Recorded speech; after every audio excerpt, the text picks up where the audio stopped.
Before we jump into today's video, I want to talk to you guys about our NFL dashboard over on GuyBostonSports.com. You can head to the members area, sign up today, use code EV5, EV5. You'll get your first month for $4.99. This has everything you need to start your research process. And in fact, a lot of the metrics that I'll talk about in today's video are coming right from this dashboard. We have a matchup analyzer, we have DVOA rankings, we have defensive, offensive stats, run scheme metrics, quarterback splits versus pressure, versus zone, versus man, versus blitz, all that good stuff, guys. It's in the dashboard. Check it out. Link down below in the description, as well as the pinned comment. Again, when signing up, do the All Sports Dashboard membership and use code EV5. Get your first month for $4.99. All right, YouTube, how you doing? Welcome back to the channel. I tell you guys I'm a dummy all the time. They don't suck. They've just been sucking. Get them down to -3, 4. More juice than Jose Canseco in his prime. Tell me you're new without telling me you're new. So don't go jumping down my throat in the comments, right? If you want to fade me, or if you do want to ride me, this still leaves a bad taste in my mouth, right?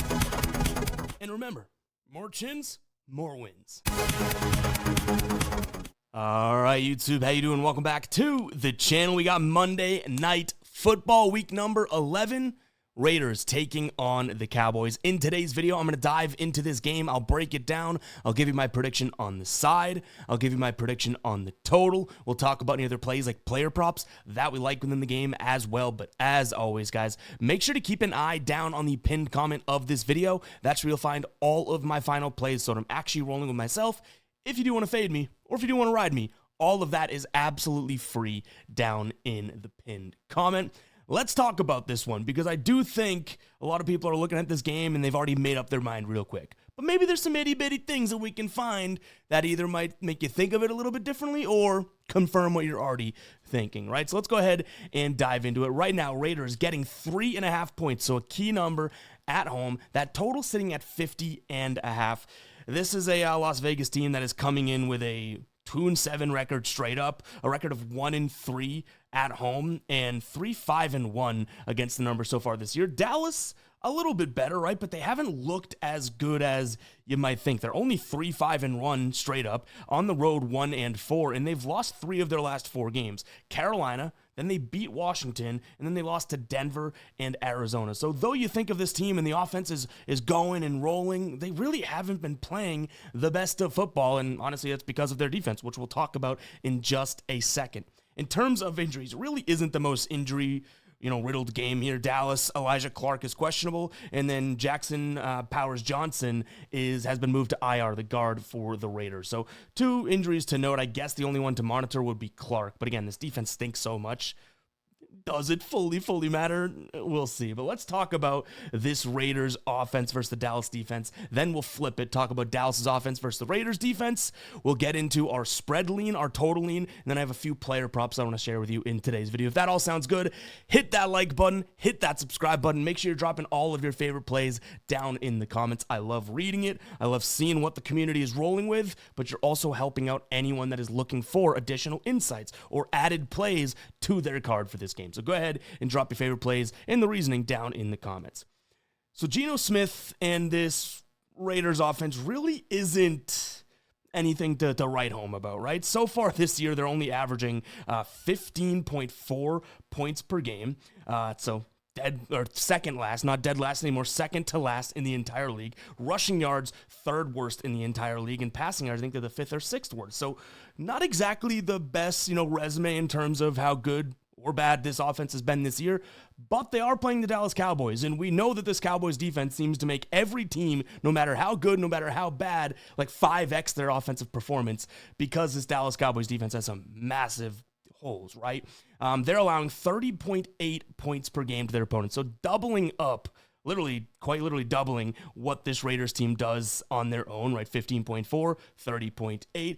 They're allowing the 3rd most passing yards per game, the 5th most rushing yards per game against. So maybe there is some life in this Raiders offense today. Geno Smith is going to see a decent amount of zone. And while he does struggle against zone, you can even see here via our dashboard, you could see against zone, 6.6 his yards per attempt drop. His completion percentage does go up. That's obviously good, but interception rate up to 5.4, and he loves throwing the ball to the other team, right? DVOA minus 32.8%, and then EPA minus 47.3. So he does struggle against the zone, but what I think the biggest thing to note here is that this is a Dallas team that, they play a lot of zone, but they're really, really bad. Like we talked about it, when the Dallas Cowboys played Jacoby Brissett in the Cardinals. It's like Jacoby Brissett this season, in terms of his numbers, struggle against zone. But they're playing the Cowboy zone, which is a hell of a lot different than a standard zone. This defense is not good. You'll hear me say that multiple times throughout the video, and I'm sure you already know that yourself.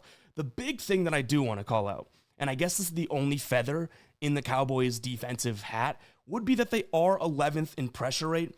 8th in terms of, messing up the pocket, clean pocket percentage, and then 12th in QB hit percentage.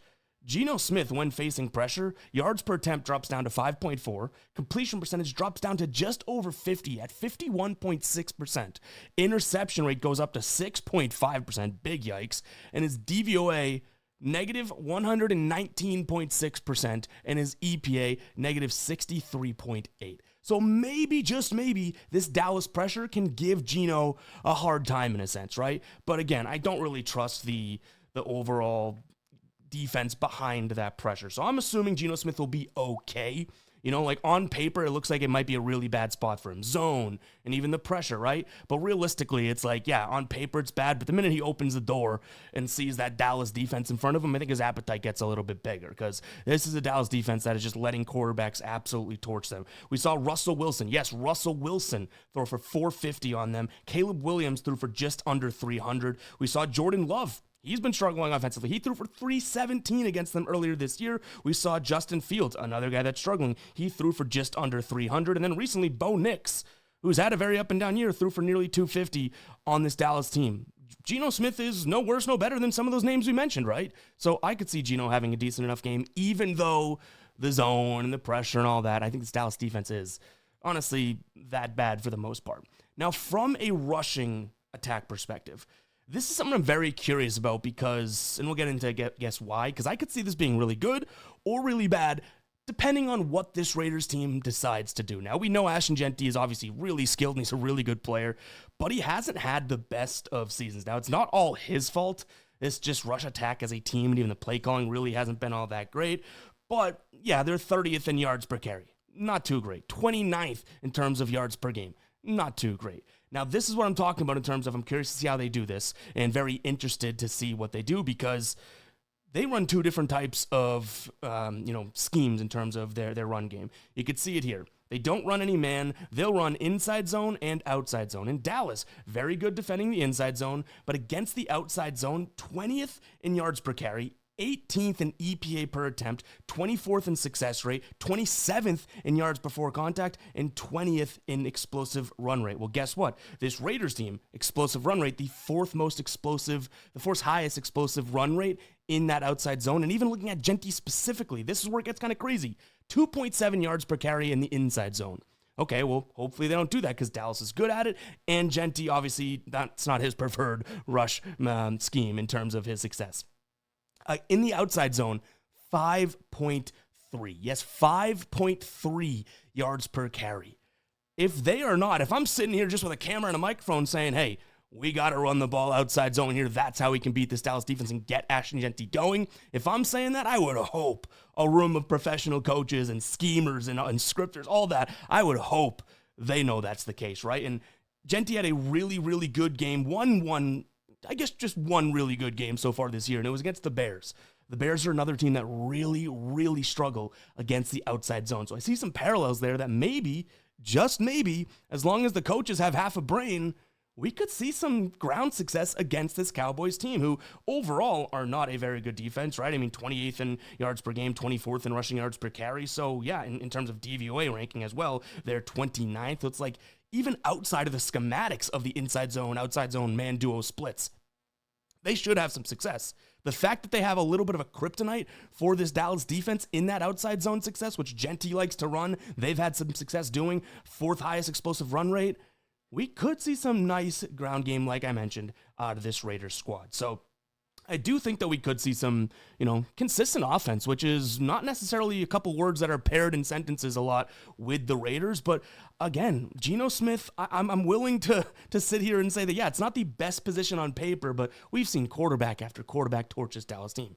And this may be one of the best opportunistic spots for Ashton Jeanty this year. So I wouldn't be surprised if the Raiders do come to play and their offense actually looks better than it has for the most part this season. Now, before we do go ahead and talk about the Dallas offense, and then we'll get into our spread pick and whatnot, I want to talk to you guys about Epic Fantasy, one of the apps that I have been loving lately. They also have a desktop version now, which is really nice to be able to do the research on the computer and boom, on the other screen, get right into the app, right? It's not playing around on the phone, everything like that. I really do like these companies that come out with the desktop version, but that's not the best thing, right? The fact that you can fade other players' entries, I think makes them super unique. Us bettors can finally be the house for once, and all you could fade like a 10 entry slip, right? You just need one of those to go your way and you're walking home with a payout. Really cool stuff, guys. They'll also match your first deposit up to $50. If you haven't tried it yet, if you live in one of these green states and counting, they're launching in more, go check it out. That link will be down below in the description as well as the pinned comment. Make sure to use code GUYBOSTON when signing up and check out Epic Fantasy today. All right, let's talk about this Dallas offense because I know we just kind of spent, a few minutes ragging on them, and in a sense, rightfully so, because their defense is that bad, but we can't ignore the fact that this is a very good offense. Now, has it led to too much success? I wouldn't necessarily say that, but let's give credit where it's due, right? 4th in terms of points per game this season. Now, it does dip a little bit when they are on the road. Dips down from 29.2 overall to 24.4. I think that is worth noting, but they're still a top 10 road offense overall. 3rd in passing yards per game, again, dips down a little bit when they are on the road. It goes from 260 yards per game down to 238, but again, still a good offense. The rushing has actually been surprising. Now, are they a team that hammers the rock? No, they run the 5th most pass plays in the entire league. But when they do run 7th in terms of rushing yards per carry, just under 5 yards per carry. On the road, it stays right there at 4.6. So I do think that this is a very good Dallas offense. This isn't a crazy good Raiders defense, right? We've kind of seen that all year long. I do think they're a little better when you kind of get into the nitty gritty of it than they look, but overall, I'm pegging them kind of as a middle of the pack team, which makes sense, 20th in points per game, 16th in passing yards per game, 14th in rushing yards per game, but, and we'll talk about this when we get into the run game with Dallas a little bit more, 4th in terms of rushing yards per carry against. When at home, they're the 2nd best team, 3.4 rushing yards per carry to their opponents. That's pretty damn good, right? So I do think that, there is some opportunistic looks for this Dallas offense, but maybe in the run game, the Raiders could kind of step up. Who knows? Let's talk about it a little bit more in depth, right? So the Raiders are going to throw a lot of zone at Dak Prescott. They run the 2nd most zone in the entire league as of week number 10, right? Now, the thing about that is that Dak kind of has some mixed splits, right? And I'm not doing it. We're not doing it. Don't comment to 6-7, kids. Dak has some mixed splits in terms of zone and man. I'm not going to really say that he's better versus one or the other, but the biggest thing to note here would be the pressure and blitz numbers from the Las Vegas side of things, right? 31st in blitz, 29th in pressure, 7th worst adjusted sack rate. They're allowing the 3rd cleanest pocket to their opposing quarterbacks and the 6th worst QB hit rate. If you're going to play zone and not get to the quarterback, you're going to allow guys like Dak with weapons like CD and Georgie Boy, right? These guys able to go out there and just take their time and kind of dot you up. That smells like a terrible recipe for this Raiders defense, right? They need to get home. I just don't know if they necessarily will. And one other thing to note kind of from a Dak perspective is he's really good when throwing it out wide, and George Pickens plays over 90% of his snaps out wide, right? He's very rarely in the slot. Even CD plays like 70% of his snaps out wide. He will mix in some slot, but I think that this could be a spot in which Dak Prescott kind of hammers the outside, looks at George Pickens plenty, finds CD in the zone soft spots when he needs to. He can even go deep, right? Not a great time to pressure, time to throw from this Raiders team. So yeah, Dak Prescott's probably sitting there with no pressure, feeling pretty good about himself and all of his weapons there. And I talked about out wide. His EPA per drop back is 0.2 on the season. When throwing out wide, it more than doubles to 0.45. So expected points added per drop back doubles for Dak Prescott when targeting out wide receivers and when throwing it out wide. So I do think that is very, very important to know. In terms of the running attack, on this Cowboy side of things, I did mention it, right? This is a Raiders squad that obviously has a decent enough ground game in terms of defense. They are fourth in terms of yards per carry, and like I said, at home, second.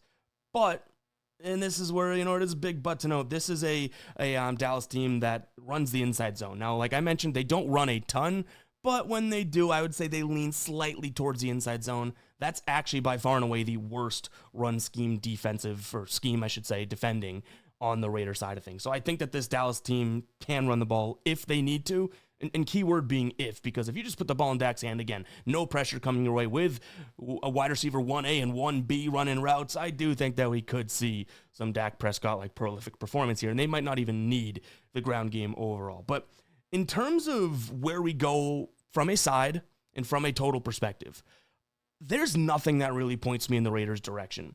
I don't think this is going to be a blowout by Dallas or anything like that, but that line at 3.5, if we can snag it at 3 or 2.5 for any sort of consumable odds, get it inside that 3.5, I do think that that has a chance of being a final play here. I just think that they have a much higher ceiling. Now, where I would also look in terms of a total would be the over, but maybe even a slight focus on the first half. The only reason I say first half instead of full game is, one, that just seems like a high-ish number, and this is a Raiders squad that just has not shown much offensively. But again, in the back of my head, I'm screaming to being like, it's Dallas's defense. They'll look better this week, right? So maybe the over at 50.5 is something to consider. But I like the idea of the first half over 23.5, right? Get to 24 points, boys, and we're cruising. A 14-10 game at half, we're walking out of there smiling.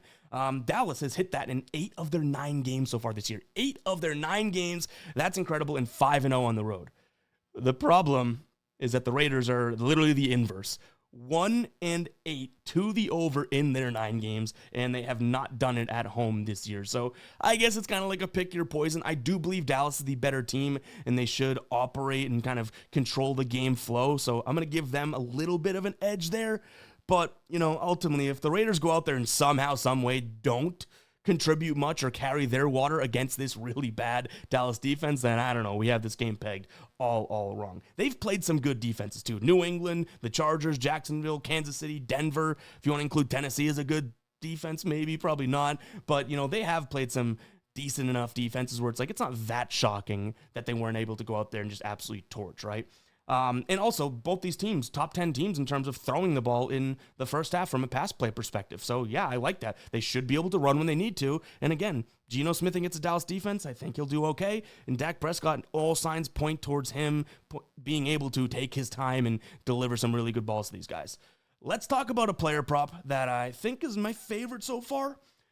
It's going to be George Pickens over 4.5 receptions. I don't mind his receiving yards at all. I also don't mind his longest reception. So if we want to look at those first, you can see receiving yards, 59.5. Yeah, he's done it in plenty of games so far this year. Last time he played this Las Vegas team, he was with Pittsburgh. He came up just shy. Only had 3 catches though, right? So if we think he's going to catch 5 balls this season, averaging 16.2 yards per attempt, yards per reception, he should be all right. Now the longest reception, this is what I like. A few of these games, especially when there isn't all that much pass rush, he's able to deliver a really, really long catch. And right now, if we're taking a peek at what that number is in terms of, how long he would need it, we're to go long reception, 25 yards gets the job done, right?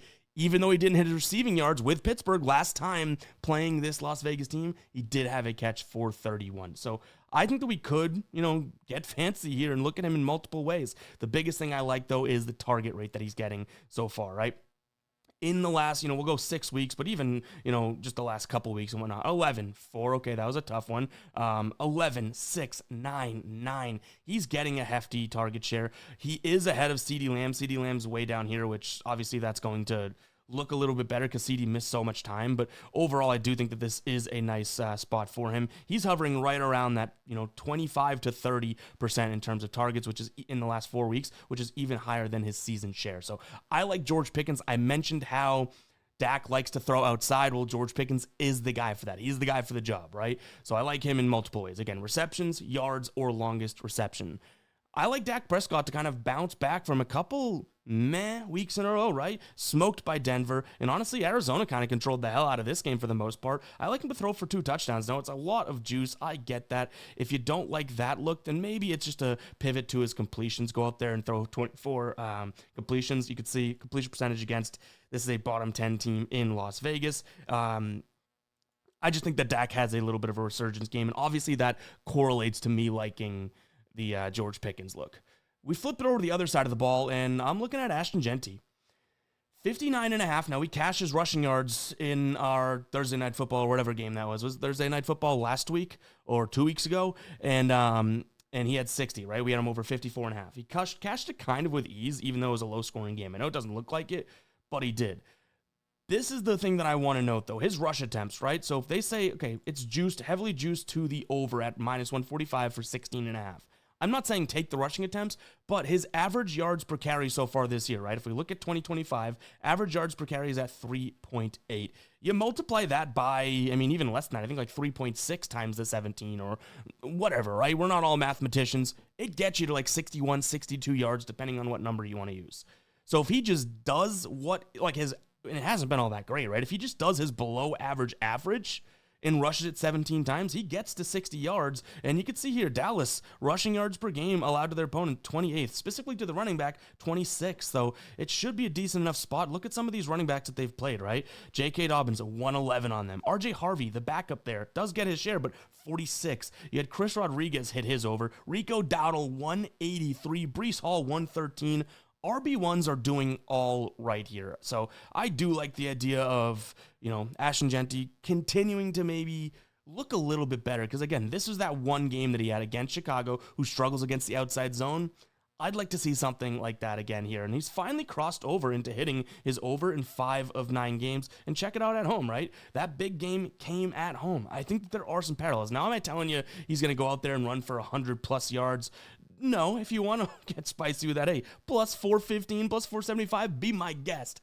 But I think we'll cut our wins or losses at that 60 number, because again, he's hit on 60 just like he did last week, right on the dot. So I think we'd take that. But guys, that is going to wrap it up for today's show. Just to kind of clarify and summarize here at the end, I do like Dallas. I want a better number than 3.5, and I might be willing to pay a few cents for it, but I do like Dallas. I like the over, but maybe a pivot towards the first half. I should have mentioned too, like one of the things that I do like about that first half is, say Dallas, which everyone's thinking, is the better team and all that. Say they do start to pull away, or for whatever reason, the Raiders start to pull away. Because these ground games can be effective versus the schemes and the defense that we looked at, I'd be worried that this game could be cruising over because one team's pulling away, and then towards the end of the game, they're like, hey, let's run the clock, let's chew it, and get our running backs going, right? That worries me a little bit. The first half, that shouldn't be the case. So that's another reason why I would pivot to first half. I like George Pickens, receptions, but also receiving yards and longest reception. Dak Prescott to throw for 2 touchdowns. If you want to pivot to better price, maybe his completions, and then Ashton Genty yards. I'm liking that as well. But guys, that's going to wrap it up for today's show. Hopefully you guys did enjoy. If you did, go ahead, hit that like button, hit that subscribe button. Catch you guys in the next one, all right? Peace out.